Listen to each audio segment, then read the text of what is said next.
This week, a wave of disgruntled Twitter users spoke out with a set of very specific messages. Guo Wengji, a Chinese dissident at the center of a diplomatic incident featuring Donald Trump and the American and Chinese governments, is apparently a liar, deceptive, and can't be trusted.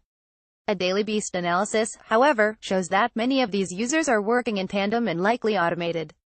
The pervasiveness of the apparent troll accounts illustrates how easy it is to still target users with harassment and push rhetoric, even as Twitter once again publicly doubled down on harassment on its service earlier this month. On Sunday, The Wall Street Journal reported that President Trump called for the deportation of Guo, a Chinese exile living in New York, after receiving a hand-delivered request from a casino owner with business interests in China. Trump reportedly decided to stop calling for deportation when he found out Guo was a mar-a-lago member. Guo has repeatedly accused the Chinese government of high-level corruption, and Chinese security officials visited him in his New York apartment in May, the report continues. This subsequently set off a chain of perilous diplomatic events, with the FBI considering arresting the Chinese officials, who had illegally entered the country on false pretenses.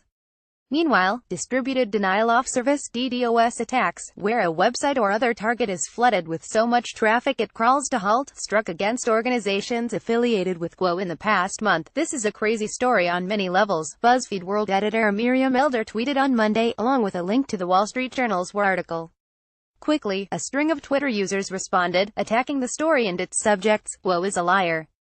Guo previously said he didn't have a recording, which was released by the FBI from the detained Liu Yanping phone. Several accounts identically tweeted, referring to Liu Yanping, one of the Chinese officials who was set to meet with Guo in the U.S. Many of the sentences were tweeted by several different bot accounts at the very same second.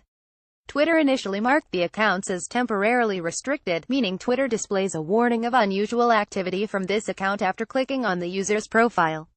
You are now subscribed to the Daily Digest and Cheat Sheet. We will not share your email with anyone for any reason.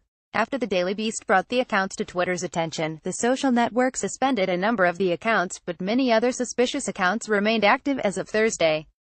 As usual, Twitter would not speak on the record about the issue, and instead a spokesperson said, "We do not comment on individual accounts, for privacy and security reasons." The company has given the same exact comment to the Daily Beast regarding any story about bot accounts and international influence campaigns in the past year.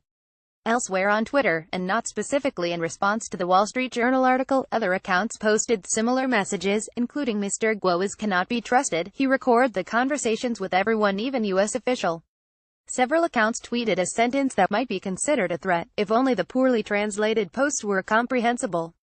"Can only let Guo Wengji poisonous thirst will eventually die of death," the oft-tweeted phrase reads. A number of accounts also tweeted that Guo's performance is amazing, enough to get Oscar Emperor. The first mention of that specific phrase seems to date back to October 8, and a series of accounts created just this month repeatedly tweeted identical Chinese-language messages on Wednesday and Thursday, saying that the Guo story was a smear scandal. None of these tweets specifically mention Guo's own Twitter account, where he has published some of his allegations. But they still show how Twitter users, or trolls, can try to besmirch a particular target, even though the accounts are clearly coordinated and suspicious. Twitter's commitment to releasing public statements promising more transparency and the end of harassment on the social network has only been matched by repeated public failures to do anything to the now decade-long issues plaguing the service. 2 weeks ago, Twitter CEO Jack Dorsey tweeted that, "We need to be a lot more transparent in our actions in order to build trust," but 2 hours after the transparency pledge, when the Daily Beast asked for clarification about why an account that repeatedly targeted a pizza shop with fictitious pedophilia accusations was later given a verified status on the service, the company responded with a no comment. As BuzzFeed's Charlie Warzel pointed out, the service has been promising more transparency and better rules implementation for over 9 years, often using the same language to do so. In the interim, coordinated harassment, trending topics gamed by bot networks, and covert influence campaigns from dictatorial governments have used the service as a primary hub to interfere in elections across the globe in the past year. It's not clear who was behind these anti-Guo accounts, or if the individuals who fancied making their voice heard in a bizarre, coordinated manner were linked to the Chinese government. According to a 2016 study, Chinese pro-government internet trolls pump out around 488 million social media posts annually, to regularly distract the public and change the subject.